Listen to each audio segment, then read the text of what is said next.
कोंडागांव में जिला बाल कल्याण संरक्षण समिति की बैठक डीएम नुपुर राशि पन्ना ने की बैठक की अध्यक्षता। बिलासपुर में तहसील कार्यालय परिसर में गंदगी का अंबार, महिला प्रशासन पर लगाया गया ताला।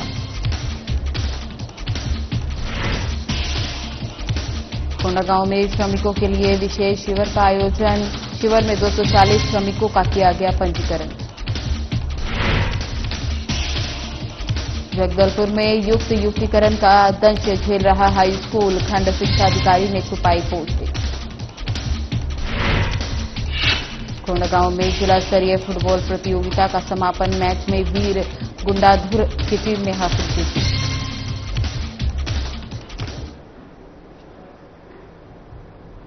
नमस्कार, आपका स्वागत है। मैं हूं आपके साथ ज्योति निषाद। बुलेटिन की शुरुआत करते हैं। कोंडागांव में मिशन वात्सल्य अंतर्गत शासन स्तर से गठित जिला बाल कल्याण और संरक्षण समिति स्पॉन्सरशिप फास्टर केयर अनुमोदन समिति की तिमाही बैठक कलेक्टर नुपुर राशि पन्ना की अध्यक्षता में हुई, जहां कलेक्टर ने बैठक में छत्तीसगढ़ राज्य बाल कल्याण परिषद बालगृह को प्रदाय किया गया 50 सीटर पोस्ट मैट्रिक छात्रावास को अपग्रेड किए जाने के निर्देश दिए। साथ ही जो बच्चे फॉरेन ट्रेनिंग और स्पोर्ट्स एक्सपोजर के लिए जाने वाले हैं, उन बच्चों को पासपोर्ट बनवाने के निर्देश दिए। एसबीआई फाउंडेशन द्वारा प्राप्त मेडिकल मोबाइल यूनिट के चिन्हांकित 20 ग्राम पंचायतों के पात्र बालकों को स्पॉन्सरशिप योजना से लाभान्वित किया गया, इसलिए उनको चिन्हित किया गया। बता दें कि बैठक में जिला कार्यक्रम अधिकारी के निर्देशन में जिला बाल संरक्षण अधिकारी ने पीपीटी के माध्यम से किशोर न्याय बोर्ड में लंबित प्रकरणों, रिक्त सामाजिक कार्यकर्ताओं, बाल कल्याण समिति में लंबित प्रकरणों सहित विभागीय जानकारी को विस्तार से बताया गया। किशोर न्याय बोर्ड में लंबित 53, बाल कल्याण समिति में 2 लंबित प्रकरणों को जल्द निराकरण करने के निर्देश दिए गए।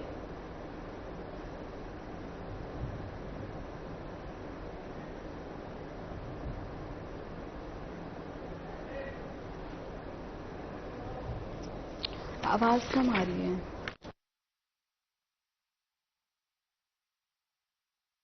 जिला बाल कल्याण और संरक्षण समिति स्पॉन्सरशिप फास्टर केयर अनुमोदन समिति की तिमाही बैठक कलेक्टर नुपुर राशि पन्ना की अध्यक्षता में की गई, जहां कलेक्टर ने बैठक में छत्तीसगढ़ राज्य बाल कल्याण परिषद बालगृह को प्रदाय किया गया 50 सीटर पोस्ट मैट्रिक छात्रावास को अपग्रेड किए जाने के निर्देश दिए। साथ ही जो बच्चे फॉरेन ट्रेनिंग और स्पोर्ट्स एक्सपोजर के लिए जाने वाले हैं, उन बच्चों को पासपोर्ट बनवाने के निर्देश दिए। एसबीआई फाउंडेशन द्वारा प्राप्त मेडिकल मोबाइल यूनिट के चिन्हांकित 20 ग्राम पंचायतों के पात्र बालकों को स्पॉन्सरशिप योजना से लाभान्वित किए जाने के लिए चिन्हांकित किए जाने के निर्देश दिए गए। बता दें, बैठक में जिला कार्यक्रम अधिकारी के निर्देशन में जिला बाल संरक्षण अधिकारी ने पीपीटी के माध्यम से किशोर न्याय बोर्ड में लंबित प्रकरणों, रिक्त सामाजिक कार्यकर्ताओं, बाल कल्याण समिति में लंबित प्रकरणों सहित विभागीय जानकारी को विस्तार से बताया। किशोर न्याय बोर्ड में लंबित 53, बाल कल्याण समिति में 2 लंबित प्रकरणों को जल्द निराकरण के निर्देश दिए।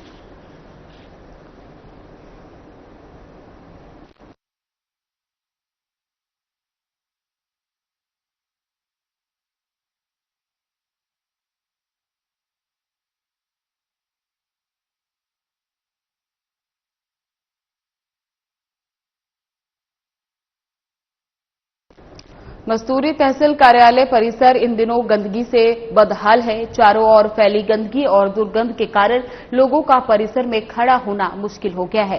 खासकर महिला प्रसाधन पर ताला लगे होने से महिलाओं को भारी परेशानी का सामना करना पड़ रहा है। जानकारी के अनुसार मस्तूरी तहसील कार्यालय परिसर में शौचालयों की सफाई कई महीनों से नहीं कराई गई।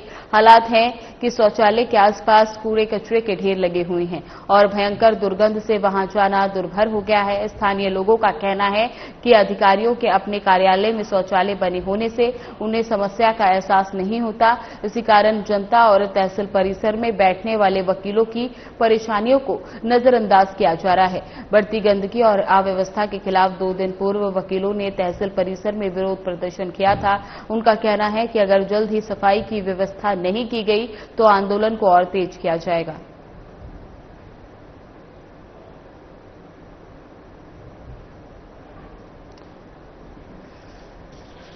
आपको बता दें कि मस्तूरी तहसील कार्यालय परिसर इन दिनों गंदगी से बदहाल है। चारों ओर फैली गंदगी और दुर्गंध के कारण लोगों का परिसर में खड़ा होना भी मुश्किल हो रहा है। खासकर महिला प्रसाधन पर ताला लगे होने से महिलाओं को भारी परेशानियों का सामना करना पड़ रहा है। जानकारी के अनुसार मस्तूरी तहसील कार्यालय परिसर में शौचालयों की सफाई कई महीनों से नहीं की गई है। हालात ये है कि शौचालय के आसपास कूड़े करकट के ढेर लगे हुए हैं और भयंकर दुर्गंध वहां से आ रही है। स्थानीय लोगों का कहना है कि अधिकारियों ने अपने कार्यालय में शौचालय बने होने से उन्हें समस्याओं का एहसास नहीं हो रहा। इसी कारण जनता और तहसील परिसर में बैठने वाले वकीलों की परेशानियों को नजरअंदाज किया जा रहा है। बढ़ती गंदगी और अव्यवस्था के खिलाफ 2 दिन पूर्व वकीलों ने तहसील परिसर में विरोध प्रदर्शन किया था। उनका कहना है कि अगर जल्द ही सफाई की व्यवस्था नहीं की गई तो आंदोलन को और तेज कर दिया जाएगा। कोंडागांव छत्तीसगढ़ रजत महोत्सव वर्ष 2025-26 के अंतर्गत श्रमिकों के हित में फारसगांव में महत्वपूर्ण आयोजन किया गया। जनपद पंचायत कार्यालय सभागृह में श्रम विभाग द्वारा श्रमवीर स्वास्थ्य परीक्षण और श्रमिक पंजीयन शिविर का आयोजन किया गया, जिसमें भारी संख्या में श्रमिक शामिल हुए। इस शिविर का मुख्य उद्देश्य श्रमिकों को स्वास्थ्य सुविधा उपलब्ध कराना और उन्हें शासन की योजनाओं से जोड़कर सामाजिक सुरक्षा प्रदान करना था। मोबाइल मेडिकल यूनिट की टीम ने मौके पर ही 1 से 30 श्रमिकों का स्वास्थ्य प्रशिक्षण किया। वहीं 240 श्रमिकों का पंजीकरण कर कार्ड वितरित किया। शिविर में मौजूद श्रमिकों को विभागीय अधिकारियों ने योजनाओं की जानकारी दी और बताया कि किस प्रकार सरकार श्रमिकों को सशक्त बनाने और उनके परिवारों को सुरक्षित भविष्य देने की दिशा में लगातार कार्य कर रही है। मुख्यमंत्री श्री विष्णुदेव साय के नेतृत्व में राज्य सरकार लगातार ठोस पहल कर रही है। श्रमिक पंजीयन, स्वास्थ्य जांच, सामाजिक सुरक्षा और आर्थिक सहयोग जैसे योजनाएं श्रमिकों को सशक्त बनाने की दिशा में काम कर रही हैं।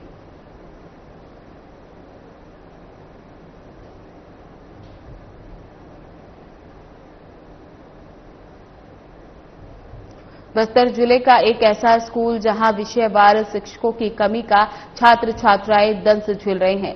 विद्यार्थी स्कूल में पढ़ने के लिए रोजाना समय पर पहुंचते हैं, लेकिन स्कूल में 2 ही शिक्षकों के भरोसे छात्र छात्राएं भविष्य गढ़ने को मजबूर हैं। बता दें कि युक्तिकरण की चयन समिति ने छात्राओं की आंखों में धूल झोंक दी है। वहीं जिस शिक्षिका का अतिशोष के लिए नाम सूची में दर्ज किया गया, उसका रहस्यमय ढंग से शिक्षिका का नाम पुनः कुडनार हाई स्कूल में दिखाया, जहां से रिलीफ होकर शिक्षिका ने घाट लोहंगा हाई स्कूल में अपनी उपस्थिति दी। घाट लोहंगा हाई स्कूल में पहले से ही विज्ञान विषय के 2 शिक्षक मौजूद हैं और जबरन वहां तीसरे शिक्षिका विज्ञान विषय के लिए थोपा दिया है, जो कि न्याय संगीत के नहीं है, जिसे लेकर हाई स्कूल घाट लोहंगा के प्रिंसिपल ने वेतन संबंधित सदस्यों को लेकर जिला शिक्षा अधिकारी को अवगत भी कराया। लेकिन शिक्षा व्यवस्था का सिस्टम इतना बदतर हो चुका है कि बस्तर में जहां शिक्षकों की जरूरत है, वहां ना देकर नजदीकी स्थान में दिया जा रहा है।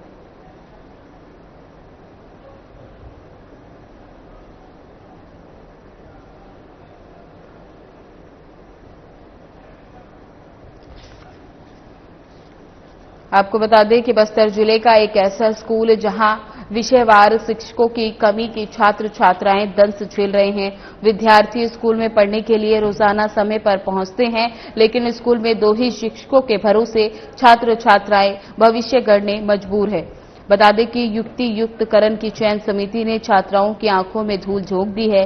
वहीं जिस शिक्षिका का असंतोष के लिए नाम सूची में दर्ज किया गया था, उसका रहस्यमय ढंग से शिक्षिका का नाम पुनः कुडकारनार हाई स्कूल में दिखाया, जहां से रिलीफ होकर शिक्षिका ने घाट लोहंगा हाई स्कूल में अपनी उपस्थिति दी। घाट लोहंगा हाई स्कूल में ही पहले से ही विज्ञान विषय के 2 शिक्षक मौजूद हैं और जबरन वहां तीसरे शिक्षिका विज्ञान विषय के लिए थोपा दिया जा रहा है, जो न्याय संगत नहीं है, जिसे लेकर हाई स्कूल घाट लोहंगा के प्रिंसिपल ने वेतन संबंधित समस्या को लेकर जिला शिक्षा अधिकारी को अवगत भी कराया। लेकिन शिक्षा व्यवस्था का सिस्टम इतना बदतर हो चुका है कि बस्तर में जहां शिक्षकों की जरूरत है, वहां न देकर नजदीकी स्थानों में दिया जा रहा है।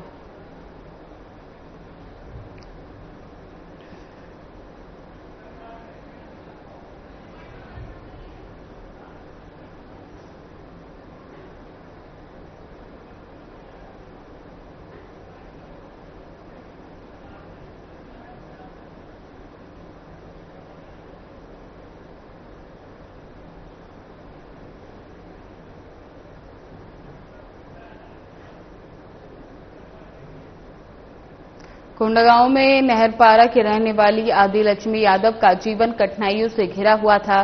परिवार की जिम्मेदारियां निभाने के लिए वे दूसरों के घरों में भोजन बनाकर किसी तरह रोजमर्रा का गुजारा करती थी, लेकिन लक्ष्मी के मन में हमेशा अपने पैरों पर खड़े होकर परिवार को बेहतर भविष्य देने का सपना था। अपने आत्मनिर्भर बनने के सपने को साकार करने के लिए उन्होंने सरकार की दीदी ई रिक्शा योजना के बारे में जानकारी ली। श्रम विभाग के अधिकारियों ने जब उन्हें इस योजना और शासन द्वारा दी जा रही आर्थिक सहायता के बारे में विस्तार से बताया तो लक्ष्मी के जीवन की दिशा बदल गई। सरकार की इस योजना का लाभ उठाते हुए उन्होंने ई रिक्शा खरीदी और छत्तीसगढ़ भवन और सनिर्माण कर्मकार मंडल में पंजीयन होने के कारण उन्हें 1 लाख रुपए की सहायता राशि भी मिली। आज लक्ष्मी अपना ई रिक्शा चलाकर प्रतिमाह 15 से 20 हजार रुपए तक की आय कर रही हैं। इस आय से वे न सिर्फ अपनी ई रिक्शा का ईएमआई किस्त समय पर जमा करा पाती हैं, बल्कि शेष राशि से अपने परिवार का भरण पोषण भी अच्छे से कर रही हैं। उन्होंने बताया कि ई रिक्शा चलाकर अपने मेहनत से पैसा कमाकर उन्हें बहुत खुशी मिलती है। खुद की मेहनत और लगन से आगे बढ़ने की हिम्मत रखने वाली महिलाओं के लिए ये बहुत अच्छी योजना है। इसके चलते लक्ष्मी ने शासन से मिली सहायता के लिए मुख्यमंत्री विष्णुदेव साय के प्रति आभार व्यक्त किया।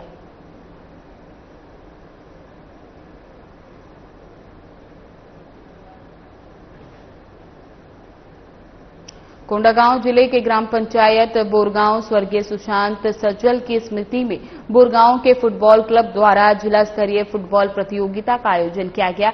इस प्रतियोगिता का समापन मुख्य अतिथि अशोक उड़ेसी, उपाध्यक्ष छग फुटबॉल संघ भिलाई सहित स्थानीय जनप्रतिनिधियों की उपस्थिति में किया गया। इस प्रतियोगिता में जिले की 12 टीमों ने भाग लिया। प्रतियोगिता का अंतिम फाइनल मैच वीर गुंडाधुर क्लब बनियागांव और जय गुरु वन बोरगांव टीम में मध्य खेला गया और फाइनल मैच बहुत ही रोमांचक रहा। फाइनल मैच में 90 मिनट का 2 पारियों में खेला गया। बता दें कि वीर गुंडाथिर की टीम ने प्रतियोगिता में जीत हासिल कर खिताब पर कब्जा किया। आयोजक समिति ने प्रथम पुरस्कार विजेता टीम को 21,000 रुपए और ट्रॉफी देकर सम्मानित किया और उप विजेता टीम वन बोरगांव की टीम को 15,000 रुपए और ट्रॉफी दी। साथ ही अन्य सर्वश्रेष्ठ खिलाड़ियों को भी पुरस्कार दिया गया।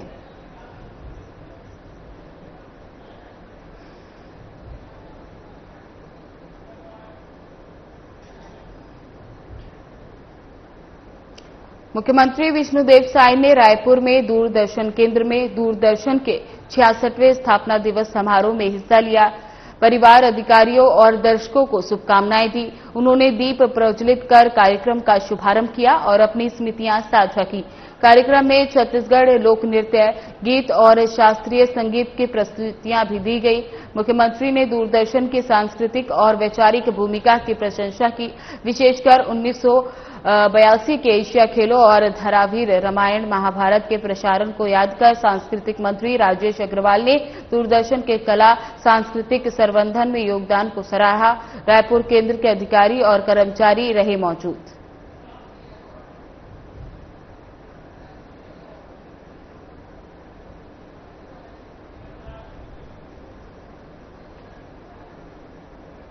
मुख्यमंत्री विष्णुदेव साय की अध्यक्षता में राज्य सैनिक बोर्ड की बैठक में युद्ध और सैनिक कार्यवाही में शहीद सैनिकों की पत्नी या आश्रितों को मिलने वाली अनुग्रह राशि 20 लाख से बढ़ाकर 50 लाख रुपए कर दी गई। साथ ही परमवीर चक्र प्राप्त वीर जवानों को अब 1 करोड़ रुपए की राशि दी जाएगी। मुख्यमंत्री ने सैनिकों के शौर्य और बलिदान को नमन करते हुए उनकी सुरक्षा के प्रति सम्मान व्यक्त किया। बैठक में उप मुख्यमंत्री विजय शर्मा, सांसद बृजमोहन अग्रवाल सहित अन्य वरिष्ठ अधिकारी और सैनिक समिति के सदस्य उपस्थित रहे।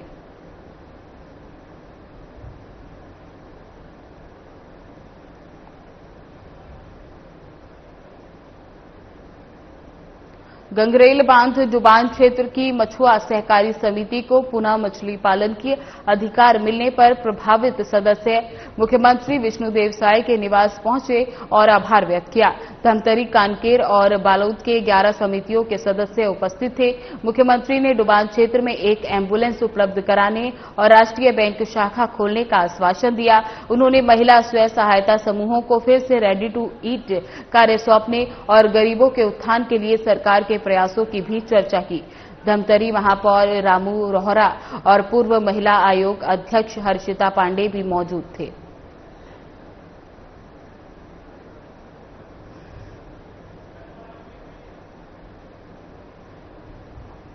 उप मुख्यमंत्री अरुण साव ने जांजगीर, नैला और चंपा नगर पालिका में 19.53 करोड़ रुपए से अधिक के विकास कार्यों का भूमि पूजन और लोकार्पण किया। जांजगीर में नगर पालिका कार्यालय भवन, नालंदा परिसर, एसटीपी निर्माण और पाइपलाइन विस्तार सहित कई परियोजनाओं का शुभारंभ किया गया।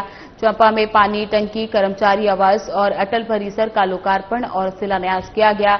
उन्होंने जांजगीर, नैला और चांपा में विकास के लिए करोड़ों रुपए की घोषणाओं की जानकारी दी। सांसद कमलेश जांगड़े, विधायक व्यास कश्यप और अन्य अधिकारी भी इस दौरान मौजूद रहे।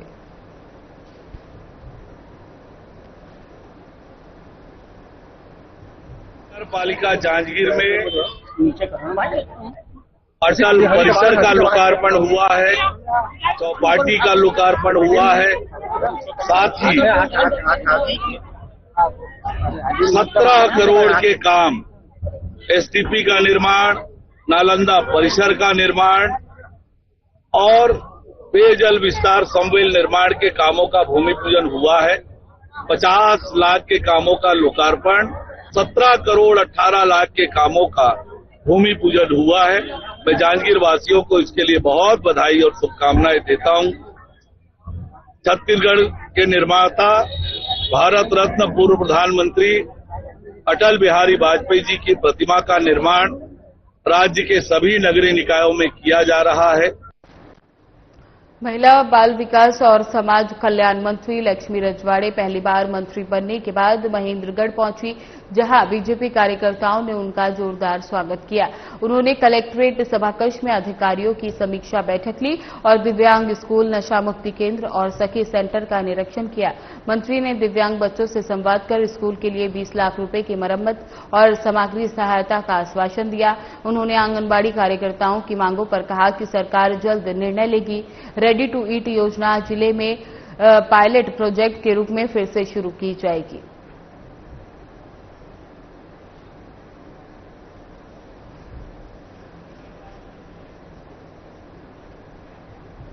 पंद्रह सितंबर को कलेक्टर नुपुर राशीपन्ना ने बड़के डेरा मार्ग के पास निर्माणाधीन स्टेडियम का निरीक्षण किया। उन्होंने ठेकेदारों को शेष कार्यों को गुणवत्ता के साथ जल्द पूरा करने के सख्त निर्देश दिए। कलेक्टर ने कार्य की नियमित प्रगति पर नजर रखने के लिए अधिकारियों को भी निर्देशित किया। इसके अलावा कलेक्टर ने रायपुर नाका चौक में स्थित व्यावसायिक परिसर का निरीक्षण किया और रिक्त परिसरों के शीघ्र आवंटन के निर्देश दिए। इस मौके पर upper collectorate Chitrakant Charlie Thakur, SDM Ajay Uraon, tehsildar Manoj Rawte और मुख्य नगर पालिका अधिकारी मौजूद थे।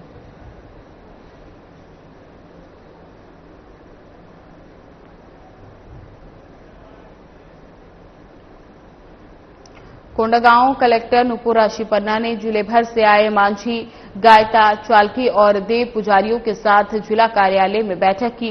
बैठक में बस्तर दशहरा में जिले के मांझी पुजारियों के प्रतिनिधित्व और उनके आने जाने की व्यवस्थाओं पर चर्चा हुई।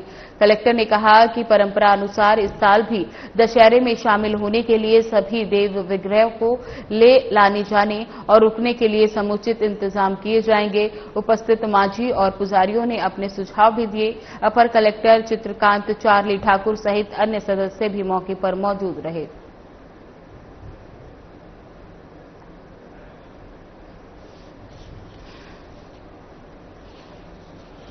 आपको बता दें, कोंडागांव कलेक्टर नुपुर राशीपन्ना ने जिले भर से आए मांझी, गायता, चालकी और देव पुजारियों के साथ जिला कार्यालय में बैठक की। बैठक में बस्तर दशहरा में जिले के मांझी पुजारियों के प्रतिनिधित्व और उनके आने जाने की व्यवस्था पर चर्चा हुई।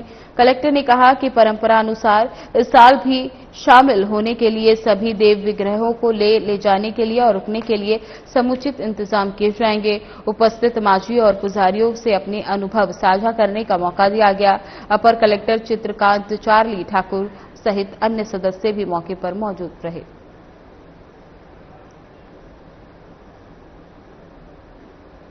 कुरुद की ग्राम पंचायत बगौद में सरपंच दशौदा कमलेश साहू के नेतृत्व में ग्रीन महिला कमांडो समिति ने नशा मुक्ति का संकल्प लिया। मुख्य अतिथि टिकेश साहू ने युवाओं में बढ़ते नशे के तेरे चिंता जताई और इसे भविष्य के लिए गंभीर खतरा बताया। उन्होंने कहा कि नशा केवल समस्या नहीं बल्कि गांव की संस्कृति और सामाजिक चेतना का महाआंदोलन है। बगौत का ये प्रयास पूरे जनपद के लिए प्रेरणा बनेगा। अभियान के मीडिया प्रभारी योगेश साहू ने महिला कमांडो की रणनीति पर जोर देते हुए कहा कि मातृशक्ति ही स्वच्छ और सुरक्षित समाज की नींव है।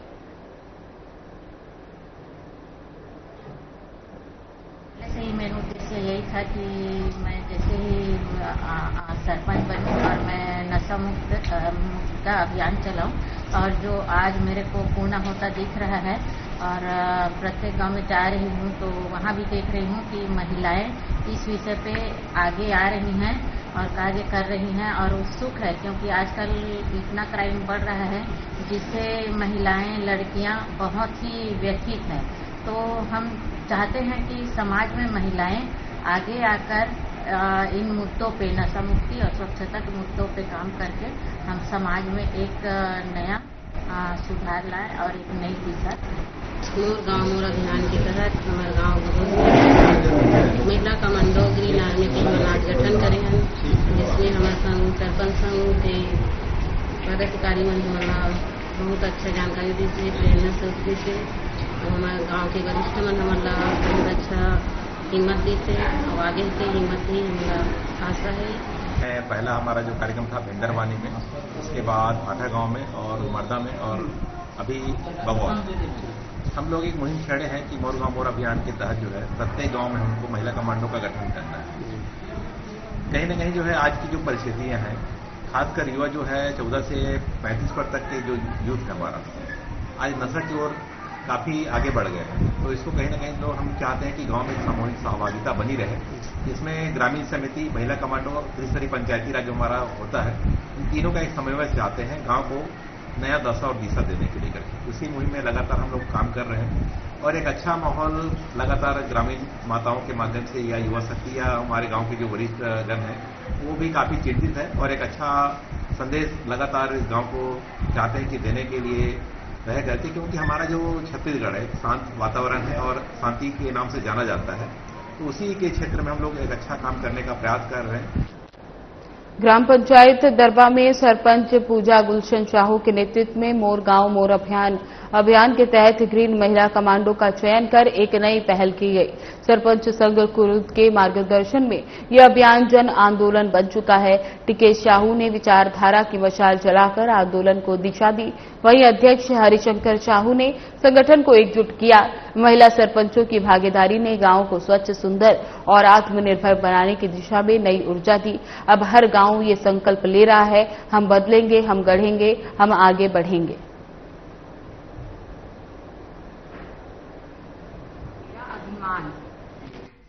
इसके तहत कुरुद के 108 ग्राम पंचायतों को स्वच्छ, सुंदर एवं नशा मुक्त बनाने के लिए यह सरपंच संघ द्वारा नींव रखी गई है। इस अभियान के तहत प्रत्येक ग्राम पंचायत में यह पहल की गई है। इस अभियान के तहत महिलाओं को सशक्त बनाकर अपने गांव के आसपास स्वच्छता, सुंदरता एवं प्रत्येक घर को नशा मुक्त बनाने के लिए यह अभियान। मनेंद्रगढ़ में छत्तीसगढ़ चैम्बर ऑफ कॉमर्स और इंडस्ट्रीज के MSME समिट कार्यक्रम में वाणिज्य एवं उद्योग मंत्री लखनलाल देवांगन, स्वास्थ्य मंत्री श्याम बिहारी जायसवाल मौजूद रहे, जहां उन्होंने कार्यक्रम में शामिल होकर उद्योग जगत से जुड़े विभिन्न विषयों पर चर्चा की। वहां उन्होंने कहा कि MSME क्षेत्र हमारी अर्थव्यवस्था की रीढ़ है, जो रोजगार और आत्मनिर्भरता को सशक्त बनाता है। प्रदेश सरकार उद्योगों को प्रोत्साहन देकर स्थानीय उत्पादों को राष्ट्रीय और वैश्विक पहचान दिलाने के लिए संकल्पित है। यह आयोजन निश्चित ही उद्योग और व्यापार जगत को नई दिशा देगा। इस अवसर पर चिरबेरी महापौर राम नरेश राय, जिला अध्यक्ष चंपा देवी पावले सहित अनेक पदाधिकारी और कार्यकर्ता उपस्थित रहे। मंत्री जी खुद हमारे जिले में जो हमारे MSME के जो सबमिट है उसमें खुद आए हैं, तो अब अंदाज लगा सकते हैं कि कितनी सरकार गंभीरता से उद्योगों को लेकर चल रही है। हमारे यहाँ पहले केवल प्रदेश में केवल इंडस्ट्री को ही उद्योग का दर्जा था, लेकिन अब तो पर्यटन को मिल गया है, स्कूल को मिल गया है, हॉस्पिटल को मिल गया है, जो बड़े मॉल्स हैं उसको मिल गया है, सिनेप्लेक्स है उनको मिल गया है। तो मुझे लगता है कि मल्टी डायमेंशन जो हमारे वैसे ही मनेनगढ़ क्षेत्र उत्तर प्रदेश के नजदीक है, मध्य प्रदेश से लगा है और ये बहुत पुरानी नगर है, तो मुझे लगता है कि यहाँ पे कई संभावनाएं उद्योग को लेकर हैं। आज माननीय उद्योग मंत्री जी ने जो पुराना चैनपुर का जो इंडस्ट्रियल पार्क है उसमें जितनी भी जो मूलभूत चीजें कमी है उसके लिए पूर्ति के लिए घोषणा कर दिया है। फिलहाल बुलेटिन में बस इतना ही। बने रहें हमारे साथ। नमस्कार।